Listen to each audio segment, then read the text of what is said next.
أعوذ بالله السميع العليم من الشيطان اللعين الرجيم. بسم الله الرحمن الرحيم. الحمد لله رب العالمين، ثم الصلاة والسلام على أشرف الأنبياء والمرسلين، سيدي وحبيبي ونور قلبي، طب القلوب ودوائها وعافية الأبدان وشفائها ونور الأبصار وضيائها، أبي القاسم محمد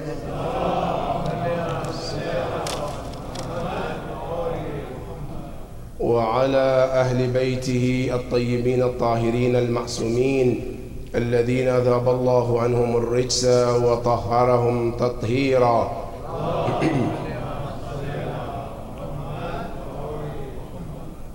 قال الله العلي العظيم في كتابه الكريم: بسم الله الرحمن الرحيم.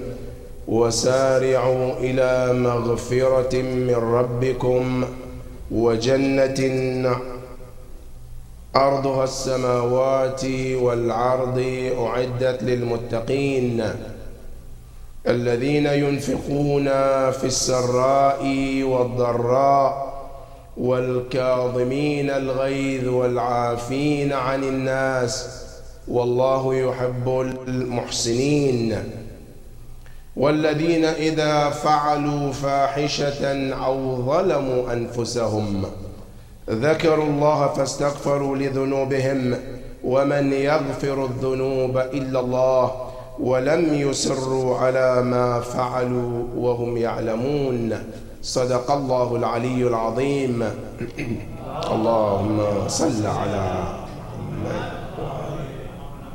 عباد الله، أوصيكم ونفسي بتقوى الله. My dear brothers and sisters, Assalamu alaikum wa rahmatullahi ta'ala wa barakatuh. Another day to thank Allah subhanahu wa ta'ala for all His blessings. All praise is due to Allah subhanahu wa ta'ala, and we send our salutation and respect to our leader, our mentor, our prophet, al-Rasul al-A'zam sallallahu alayhi wa alih. Allahumma salli ala Muhammad. Peace and blessing of Allah be upon him and his household, the chosen one, the successors of the Prophet, Ahlul Bayt alayhimus salam. May the Almighty Allah subhanahu wa ta'ala count us among the true followers of Rasul and the Ahlul Bayt alayhimus salam. My dear brothers and sisters, another day to remind one another about Allah. Every Friday is another day to remind one another about taqwallah. Let each and every soul keep in mind that there is Allah, there is a God, and He's watching over everything we do. Whether we see Him or not, He sees and He knows.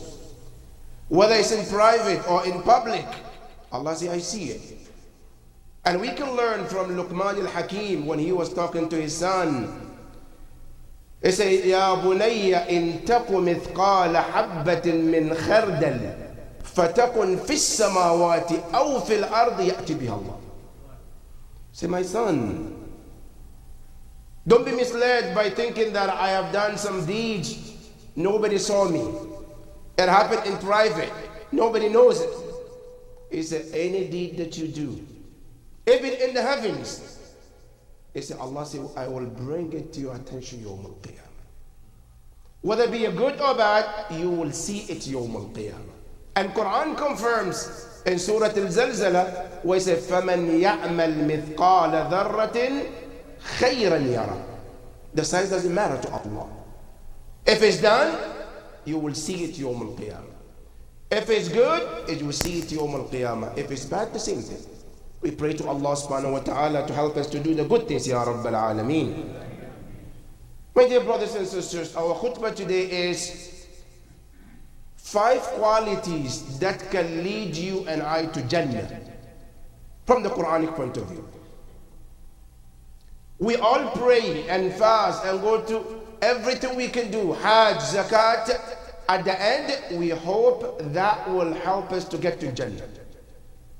Now Allah subhanahu wa ta'ala in this surah Al Imran tells you 5 things. If you do them, Jannah can be possible for you. What are they? Allah subhanahu wa ta'ala, first, He urges you and I to do the good thing. When He says, وَسَارِعُوا إِلَى مَغْفِرَةٍ مِّن رَبِّكُمْ. Let it be always rushing to seeking Allah's forgiveness. Never delay your bad deeds and say, oh, now I'm too young now. When I become 80, when I become 100 years, then I will ask Allah. No. Hasten to ask Allah for forgiveness for any sins that you have committed. Then Allah subhanahu wa ta'ala says, وَجَنَّةٌ أَرْضُهَا السَّمَاوَاتِ وَالْأَرْضِ. Remember, for those who deserve Yawm al-Qiyamah to go to Jannah, Allah says, the Jannah that I have prepared for them, the size of it, like the size of the heavens and the earth in combined. Jannah of one mu'min is bigger as the size of the heavens and the earth in combined. That's one Jannah Allah prepared for one mu'min. And then Allah subhanahu wa ta'ala says, this Jannah is prepared for one group of people. Are you and I are there part of that group? Allah said, أُعِدَّتْ لِلْمُتَّقِينَ. Not Muslimin, huh? Allah said, we prepared it for whom? For those who are pious, not Muslim.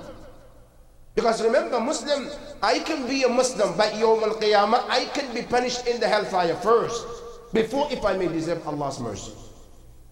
That's why I say, أُعِدَّتْ لِلْمُتَّقِينَ. Allah said, we prepared this Jannah that we just spoke about for those who are muttaqin. Then the next ayah, Allah subhanahu wa ta'ala said, as if somebody is asking, Ya Rabb, who are the muttaqin? What did they do to deserve that Jannah?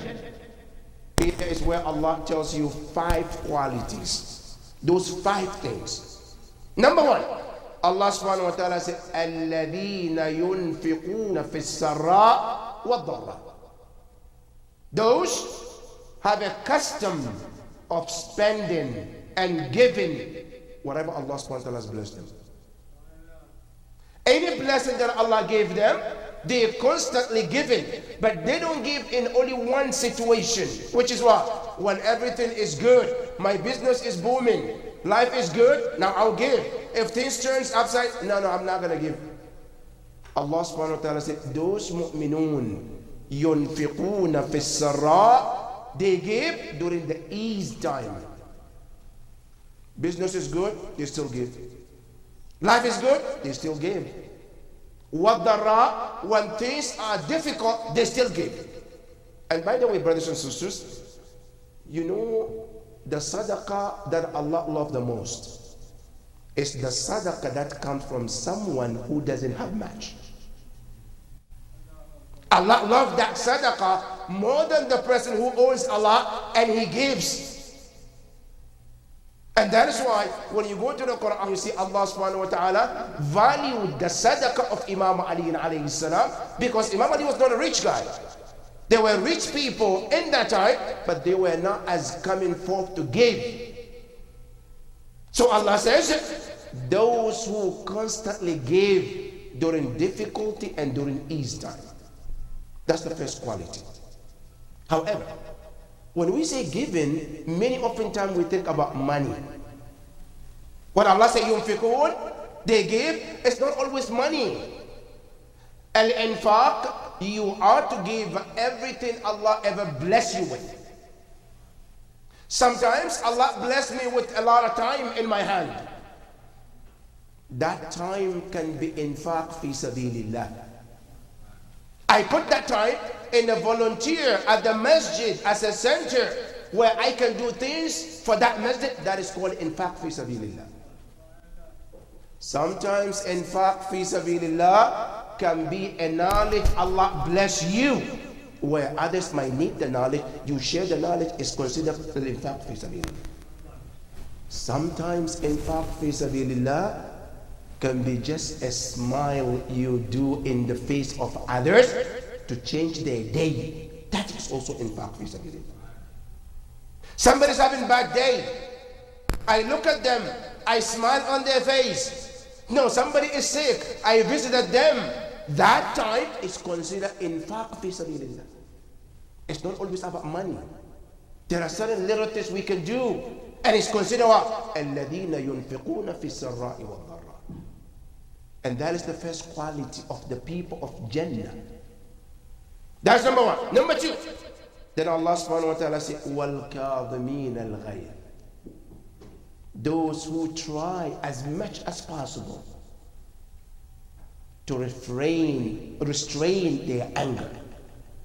Now, you know in Arabic, when they say al-kadhim, literally in Arabic, you know when you have a barrel, and then you put something on top of it to seal it so that the water doesn't come out. Literally in Arabic, it's called kadhim.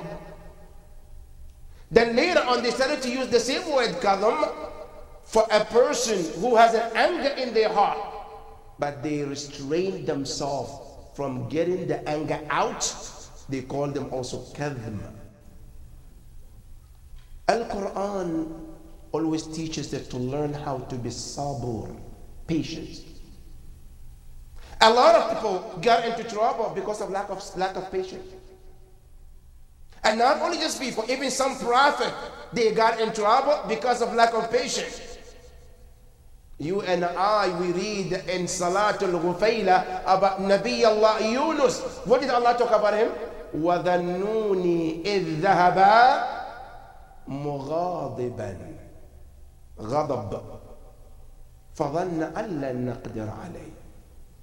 Even though his anger was not felt as something that is haram, it's tark bab al-awla, but Allah subhanahu wa ta'ala held him in that stomach of the whale for some days. Anger is one of the biggest issues. That if a person, you want to get to Jannah, Allah subhanahu wa ta'ala said, make sure that you're able to control your anger. That anger, especially when it comes to somebody did something wrong, somebody said bad words to you, somebody didn't react towards you properly, try to restrain that anger. Anger can become a source of distraction for a person. And that is why a man came to Rasulullah sallallahu alayhi wa alihi wa sallam.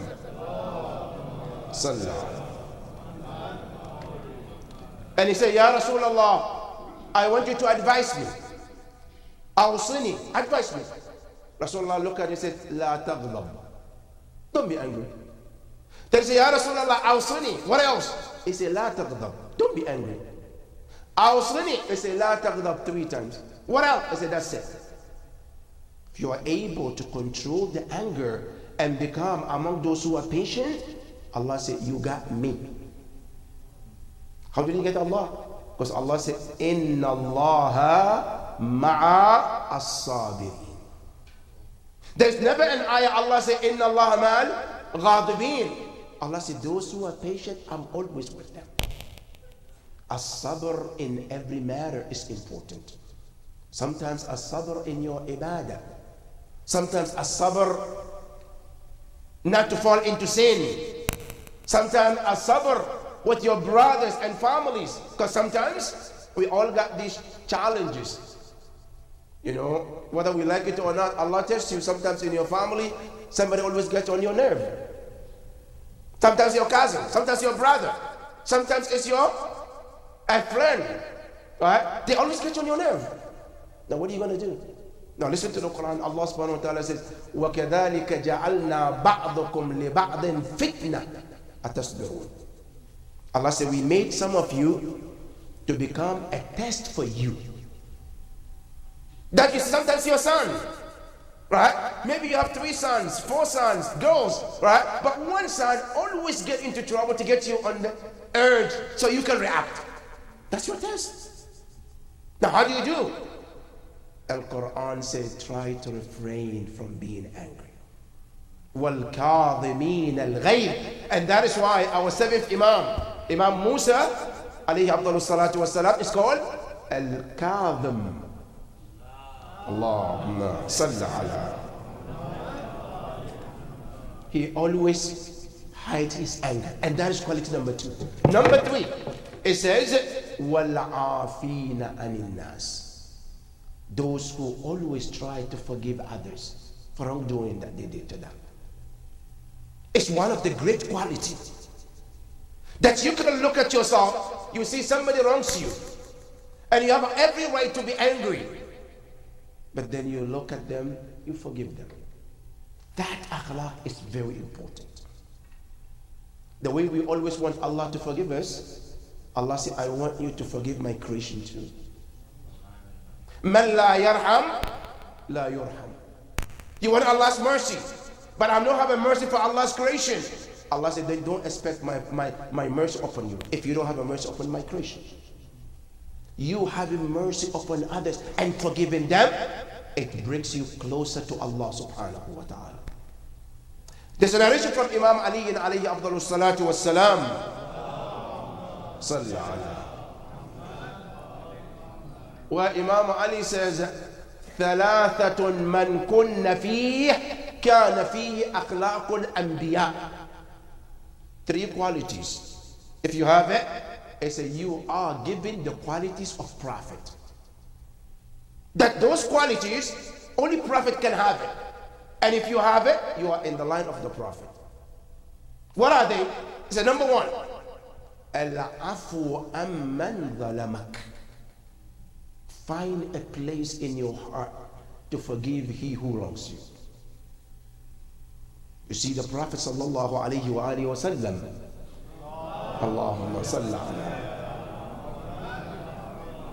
In Mecca, after they did everything they did to Rasulullah, and he came back in Am al-Fatah, and he conquered them, and he took the power of Mecca. Some of the companions says, Al-yawma yawmul malhama.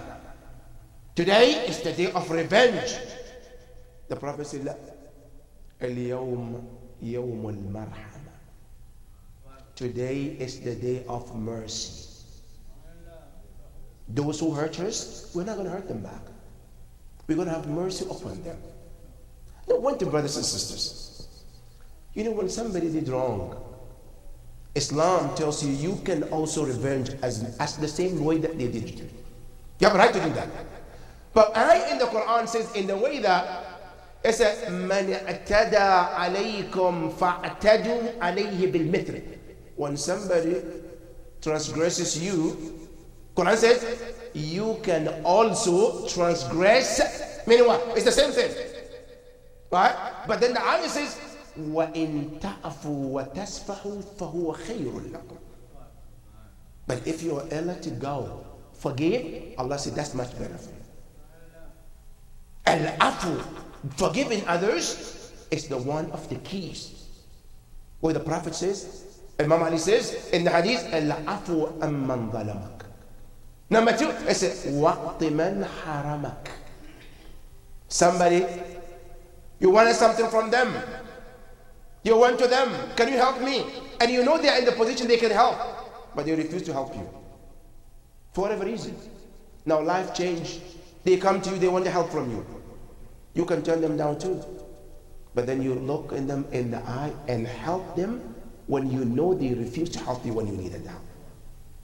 That akhlaq is akhlaq of the Prophet. Number three, it says silman qata'ak. Somebody who wants to cut the tie with you, especially with the relatives, family, say don't cut the tie, keep the tie. Regardless, he hurt you as worse as it can be. Never cut the ties with them. You know why? Because the Quran tells you that Allah put certain people in your life based on His knowledge. Certain people, you get to choose them. A friend, a co-worker, a neighbor, right? That's your choice. But a father, a son, a mother, a cousin, a nephew, a brother, all of these, Allah said, I chose to put them in your life. Ya Allah, wrong or right, it's your decision. Allah said, I want you to honor that relationship. الَّذِينَ يَقْتَعُونَ مَا أَمَرَ اللَّهُ بِهِ أَنْ يُوصَلْ. Allah said, I owed you to keep that tie with them. Imam Ali says, these three akhlaq, if you have it, you have the akhlaq of the Prophet. وَالْعَافِينَ عَنِ النَّاسِ. There's a narration that Yawm al-Qiyamah, Allah subhanahu wa ta'ala will ask certain people to stand up. When they stand up, then the angel will tell them, Enter Jannah without hisab.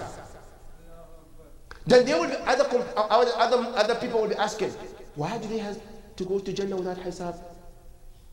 Then the angel will say, these are the individuals who constantly forgive others because they want on the day like today, Allah to forgive them. And Allah forgive them. And this falls under the ayah where Allah says, أُولَٰئِكَ يَدْخُلُونَ الْجَنَّةَ بِغَيْرِ حِسَابٍ. Because of forgiveness. That is quality number 3.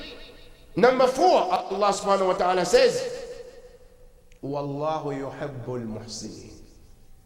Allah says, I love people who are kind. We should learn to be kind to the creation of Allah. And this kindness is not just only to any human being, being kind to animals, being kind to Allah's creation in any level that you can. Being kind to humanity, a Muslim, non-Muslims, be kind to them. The way you talk to them, the way you deal with them, be kind to them. Allah loves people who are so kind. Wallahu yuhibbul muhsinin. And kindness comes in different stages. Sometimes the way you talk to creation, sometimes the way you deal with them, sometimes the way you handle things with them. Show kindness to others. Allah says, I love those who are kind.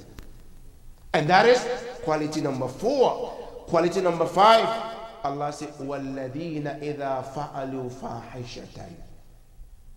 And those, whenever they did anything wrong, they commit sin, they did dhulm to themselves, أَوْ ظَلَمُوا أَنفُسَهُمْ, they did injustice to themselves, Allah says, ذَكَرُوا اللَّهِ.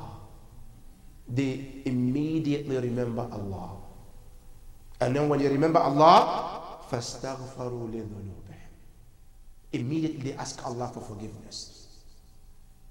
This is the key, brothers and sisters. Never delay any sin for a certain period of time. Never say tomorrow, because nobody knows what tomorrow is all about. Whenever I commit sin and I remember and I come to know, it's immediately to remember and ask Allah forgiveness that moment. Remember Rasulullah sallallahu alayhi wa alihi wa sallam.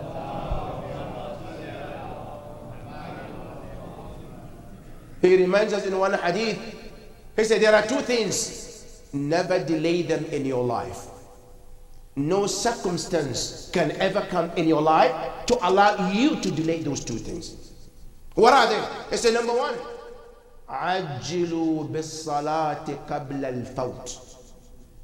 Never delay your salat because I have a work, because I'm busy, because I have a meeting. Rather tell everything I have salat. Never delay your salat because of a job. Because remember, brothers and sisters, your job was there before you were born. Job will stay after you die. But what remains for you is that salat in the first night in your grave. For that matter, let that become your very important thing in life. He says, عَجِّلُوا بِالصَّلَاةِ قَبْلَ الْفَوْتِ. He says, وَبِالتَّوْبَةِ قَبْلَ الْمَوْتِ. Hasten to ask Allah forgiveness before the death approached you. Never delay and say, no, I'm waiting, inshallah, this year when I go for Arba'in, I will do tawbah there. No, if I get a chance and go to Umrah, I will do tawbah there. No, inshallah, in Ramadan, Laylat al-Qadr. These are all things we might think in our own imagination, and nobody knows if it will happen or not except Allah subhanahu wa ta'ala. Hasten to do your tawbah as soon as possible. Allah subhanahu wa ta'ala says, فَاسْتَغْفَرُوا لِذُنُوبِهِمْ وَمَنْ يَغْفِرُ الذُّنُوبَ إِلَّا اللَّهِ. He said, nobody forgives sins except Allah subhanahu wa ta'ala. But the last important message Allah put here, وَلَمْ يُصِرُّوا عَلَى مَا فَعَلُوا. They never insist committing that sin. Now, you know there are three people when it comes to sin. Three of us. There are some people, when they commit sin, they brag about the sin. It's a sin. They know it's a sin, but they brag about it. They feel good about it. You wonder that? There are people who will brag about sin. Now, one of the best examples is Yazid ibn Muawiyah. After he killed Imam Hussein, what did he say? He said, "Layta ashyakhi bi Badrin shahidu." I wish my ancestors were living to see what I have done to Hussein. It was bragging. People do say, and they brag about it. That's group number one. Group number two, they commit sin and they don't even care. It's not a big deal. It's just one glass of alcohol, so what? Allah's Ghafur Rahim, no big deal. That's group number two. Group number three, they commit sin. They know it's wrong. They realize it and they dedicate themselves not to go back and do that sin again. This is the group that Allah is talking about. وَلَمْ يُسِرُّوا. Al-Israr, meaning what? Even a sin, if it's a minor sin, as long as I continue to do it over and over, it becomes a major sin. I repeat again. Minor sins, Sagha'ir, if a person continue over and over, it becomes kaba'ir. And there's one practical example from Imam Ja'far al-Sadiq alayhi afdalu salatu wassalam, where two of his companions came to him. They were arguing among themselves. One of them said, I only do minor sins, minor one. The other one said, no, I do one major sin and that's it. So the one who does the minor ones, he thinks it's so good, it's okay, because it's just minor sins. The one who is doing the major one, he's the bad one. So they went to Imam Ja'far al-Sadiq. Imam Ja'far al-Sadiq had their story. To teach them practically, he told the one who is doing the minor sins, he said, get a basket for me and go back there and pile some small pebbles and fill it up and then let me know. He went the basket filled with the pebbles. After he finished, Imam said, okay, carry it and bring it back to me. He tried to carry it, he couldn't carry it. He said, try it. He tried to carry it, he couldn't carry it. He said, okay. The one who does the major sin, a huge rock, pick it up. He said, no, I couldn't pick it, it's too heavy. Then the Imam told them, look, number one, there's a message for all of you. What is it? You the one who commit the minor sins, don't belittle the minor sins. Because as much as you continue, that minor become major sins. The one who commit the major sins, don't underestimate the power of the sin, even if it's one. Because one sin is enough to put you in the hellfire. Shaitan, how many sins did you commit to become shaitan? 1,000,000 sins? Or one disobedient and he became shaitan ila yawm al-qiyamah. One sin is enough. Right? Then Imam told both of them, don't look at the size of the sin, rather look at the greater one that you commit sin towards. That is the minute. That is the point. That the Quran reminds us, if you are able to stay away from this, you are able to become one of these people that Allah talks about, that they are also, that Allah subhanahu wa ta'ala prepared them for Yawm al-Qiyamah. May the Almighty Allah subhanahu wa ta'ala help us to do the right thing, Ya Rabbal Alameen. Ya Allah, we ask you, help us to materialize these 5 qualities to earn Jannah, Ya Rabbal Alameen. Bismillah ar-Rahman ar-Rahim. Inna a'tainaka al-Kawthar fasalli li rabbika wanhar inna shani'aka huwa al-abtar. Sallu ala Muhammad wa ali Muhammad. Sallallahu.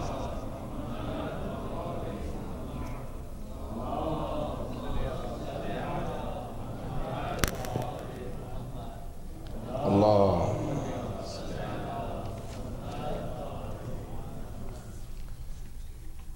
بسم الله الرحمن الرحيم. الحمد لله وكفى والصلاة على المصطفى وعلى آل بيته الطيبين الطاهرين. اللهم صل على محمد وآل محمد.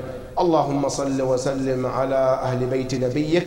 اللهم صل على علي أمير المؤمنين وعلى فاطمة سيدة نساء العالمين وعلى الحسن والحسين سيدي شباب أهل الجنة أجمعين، وعلى علي بن الحسين زين العابدين، ومحمد بن علي باقر علم النبيين، وجعفر بن محمد الصادق، وموسى بن جعفر الكاظم، وعلي بن موسى الرضا، ومحمد بن علي الجواد، وعلي بن محمد الهادي، والحسن بن علي العسكري، والحجة بن الحسن المهدي، أجل الله تعالى فرجه وسهل الله مخرجه، وجعلنا وإياكم من الطالبين بثاره ومن المستشهدين بين يديه جميعا، ورحمة الله وبركاته.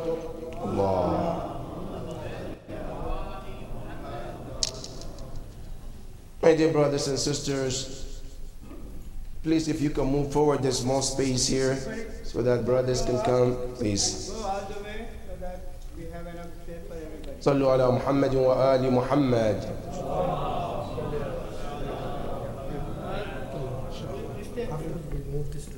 إن شاء الله. Everybody move one row up. I would like to congratulate all mu'mineen and mu'minat for arrival of the month of Sha'ban, which is known as the month of Rasulullah sallallahu alayhi wa alihi. Allahumma salli ala Muhammad wa ali Muhammad. And I pray to Allah subhanahu wa ta'ala that all these blessings that this month of Sha'ban contains, may Allah subhanahu wa ta'ala help us to also get those blessings, inshaAllah. One of the events of this week is about the birth of Zainab Salamullahi alayha.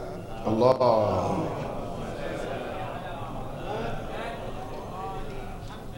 What a great woman Islamic history or Islam has given to us. Zainab alayha salam, she is, if you want to know more about Zainab alayha salam, the best thing is to read the ziyarah that Imam Zain al-Abidin wrote about her. When he talks about his aunt, Zainab alayhi salam, he says, Amma ammati Zainab, فهي عالمة غير معلمة وفهم غير مفهمة. These two words itself, it requires so much analysis. When we say عالم غير معلم, you know, our knowledge that we obtain, it comes in three stages. There is one knowledge Allah gave, and He gave to every human being, Muslim, non-Muslim, everybody gets that knowledge. It's hiba min Allah, from day one. Then there is another knowledge Allah gives, and it's called al-ilm al-kasbi, the knowledge we learn from teachers, from our parents, from other people. Then there is the third one, is called al-ilm al-ladunni, the knowledge that Allah gives from Himself. When Imam Zain al-Abidin describes Zainab alayhi salam, that is what he wants to tell us, that the knowledge of Zainab alayhi salam is not a knowledge that she gained from someone. It's a knowledge from Allah subhanahu wa ta'ala. And one key, my brothers and sisters, when we say ilmul ladunni, you know, every knowledge that we get, it might be right and it might be wrong. But ilmul ladunni is always right. And that's the difference between any knowledge and ilmul ladunni. Now, many scientists that have proved certain things years ago, that all the world also believed in that. And then years later, they figured out, no, that's not right. Because this is what ilmul kasbi. But ilmul ladunni is always right. Because it's coming from Allah subhanahu wa ta'ala. And that is the example of the knowledge of Zainab salamullahi alayha. Peace be upon her on the day she was born, and peace be upon her on the day she will be resurrected, inshallah. The next is the birth of Zainab salamullahi alayha. Zainab salamullahi alayha. After that is the birth of Imam al-Husayn alayhi salam. Allah. Another great grandson of the Prophet sallallahu alayhi wa alayhi. Peace be upon him on the day he was born, and peace be upon him on the day he will be resurrected. And also Abul Fadl al-Abbas, also another alamdar of Imam al-Husayn alayhi salam.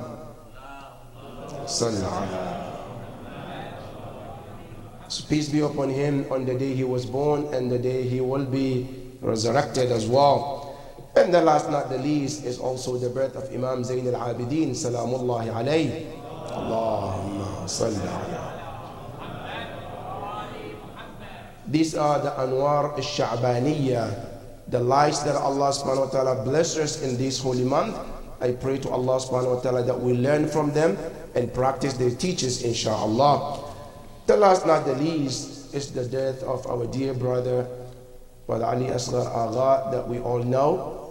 What a great mu'min, great brother, who spent all his life in serving Islam and serving Ahlul Bayt alayhi salam.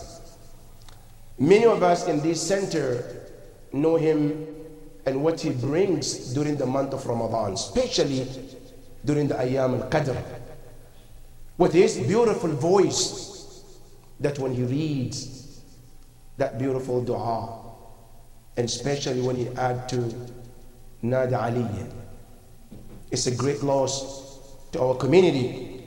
And we pray to Allah subhanahu wa ta'ala to give sabr to his family and to give sabr to the community. And I would like to humbly request Surah Al-Mubarakat Al-Fatiha for his departed soul. May Allah subhanahu wa ta'ala be pleased with him. Surah Al-Mubarakat Al-Fatiha. Bismillah ar-Rahman ar-Rahim. Rabbil Alamin. Ar-Rahman ar-Rahim. Malik yawmiddin. Iyyaka na'budu wa iyyaka nasta'in. اهدنا الصراط المستقيم صراط الذين غير المغضوب عليهم. بسم الله الرحمن الرحيم. قل هو الله أحد الله الصمد لم يلد ولم يولد ولم يكن له كفوا أحد. صدق الله العلي العظيم. قوموا إلى صلاتكم يرحمكم الله. السلام عليكم. السلام.